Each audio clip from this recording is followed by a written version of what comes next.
반갑습니다. 세트한자연구소 양성입니다. 한자는 태고일의 삶의 모습이 그대로 담긴 애환과 지혜의 생생한 인류 역사입니다. 한자는 극복 대상이 아닌 동행자일 때가 좋습니다.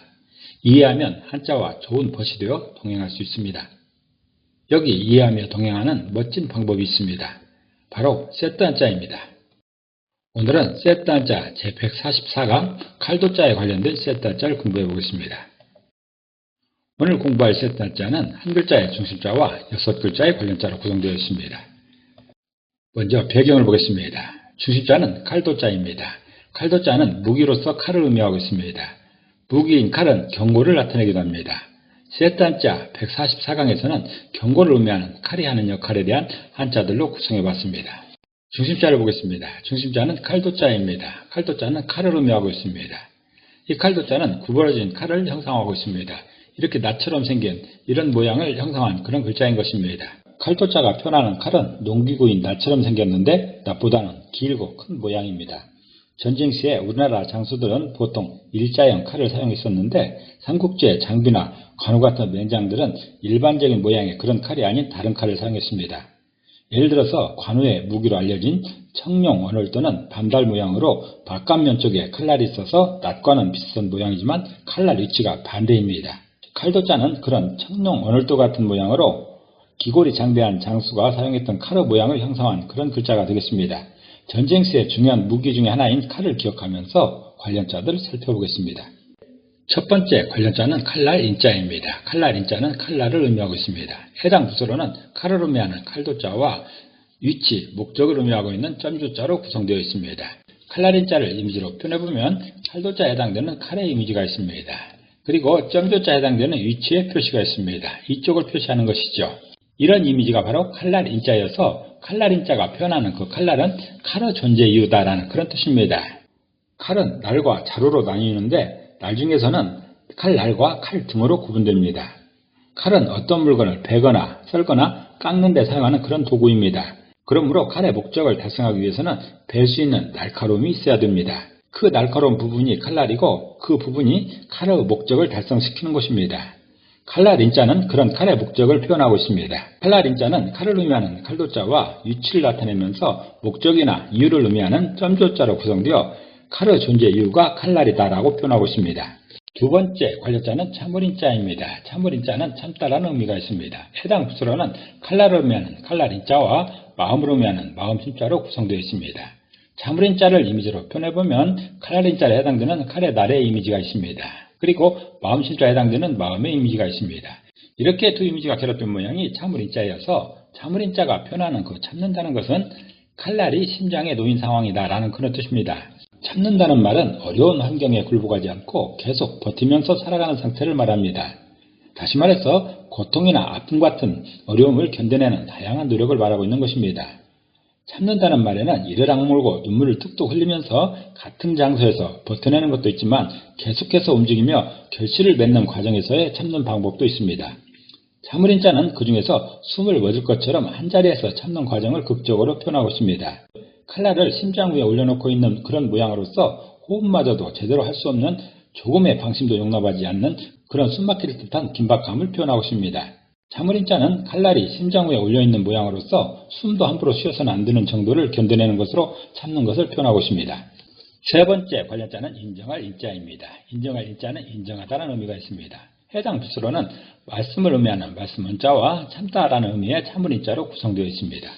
인정할 인자를 이미지로 표현해보면 말씀원자에 해당되는 말하고 있는 사람이 있습니다. 그리고 참을인자에 해당되는 어디론가 멀리 가면서 뻘뻘 땀을 흘리며 참는 이런 모습의 이미지가 있습니다. 이렇게 두 이미지가 결합된 모양이 인정할 인자여서 인정할 인자가 표현하는 그 인정한다는 것은 하고 싶은 말을 참으며 하는 말이다라는 그런 뜻입니다. 인정이란 확실하게 그렇다고 여기는 것을 말합니다. 대개 인정은 내가 부족하거나 잘못한 일에 대해서 내가 부족하다고, 내가 잘못했다고 승복할 때 많이 사용하고 있습니다.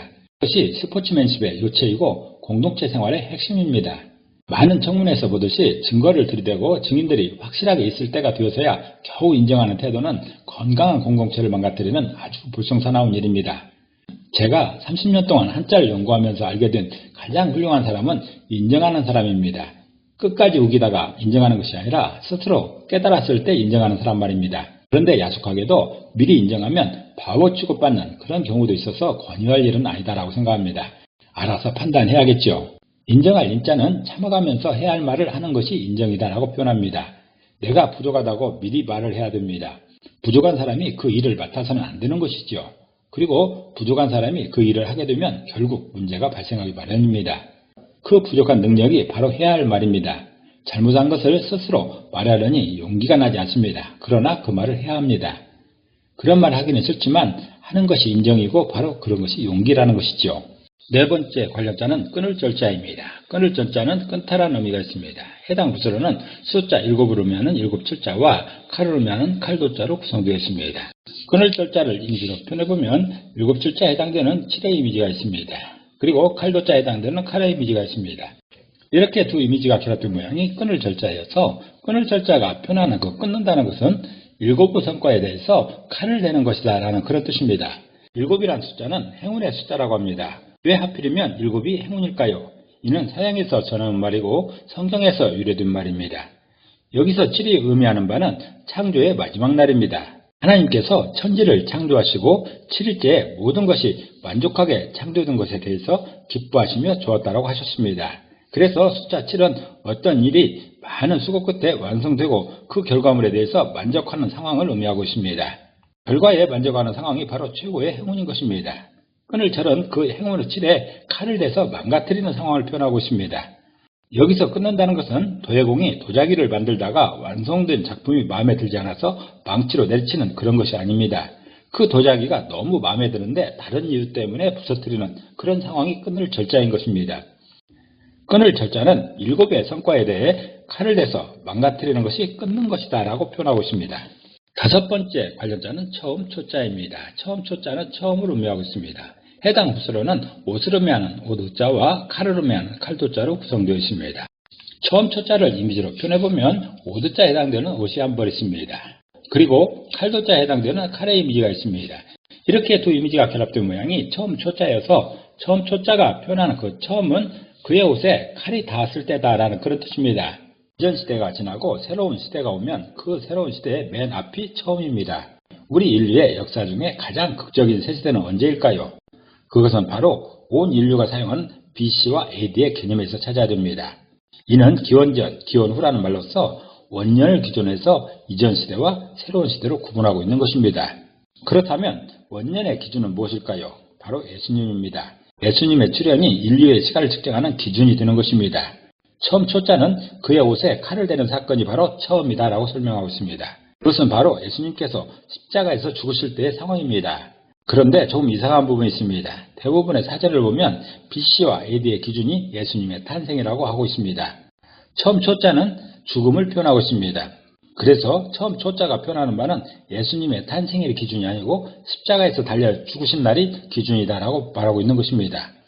세트한자 96강에서도 새로운 신자를 설명하면서 비슷한 맥락으로 강의했었는데 신학적으로 좀 설명이 필요한 부분이다라고 생각하고 있습니다.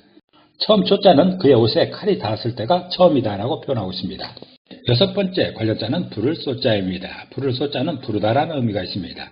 해당 부서로는 칼을 의미하는 칼도자와 입을 의미하는 입구자로 구성되어 있습니다. 부를 쏘자를 이미지로 표현해보면 칼도자에 해당되는 칼의 이미지가 있습니다. 그리고 입구자에 해당되는 입의 이미지가 있습니다. 이렇게 두 이미지가 결합된 모양이 부를 쏘자여서 부를 쏘자가 표현하는 그 부른다라는 것은 칼을 입 위로 올리면 부르는 신호다라는 그런 뜻입니다. 부르는 것은 말이나 신호를 통해 주의를 끌거나 오라고 하는 것을 말하고 있습니다. 가까운 곳에 있으면 소리를 질러서 오라고 할 수도 있을 텐데 부르는 사람이 멀리 있든지 아니면 가까운 곳에 있어도 소리 대신 신호로 부를 수가 있는 것입니다. 삼국지를 보면 용감한 장비가 먼저 전장에 나가서 적장과 일전을 겨룬 다음에 적당한 시점에 칼을 높이 들게 됩니다. 그러면 준비하고 있던 병사들이 일제히 함성을 지르며 달려나오게 됩니다. 그리고 얼마 후에 모든 적을 섬멸하고 기세 등등하게 전과를 자랑하지요. 전쟁 시에 장수가 칼을 높이 드는 일이 흔한 것입니다. 이때는 바로 누군가를 부르는 신호입니다. 부를 쏘자는 장수가 입 위로 칼을 올리면 부르는 신호다라고 표현하고 있습니다. 여기서 입은 머리 위로 올린다라는 그런 뜻으로 받아들여야 될 것입니다. 오늘은 한 글자의 중심자와 6글자의 관료자로 구성된 칼도자의 셋단자를 공부해봤습니다. 오늘 공부한 내용을 다시 한번 요약하면서 이 시간을 정리하도록 하겠습니다.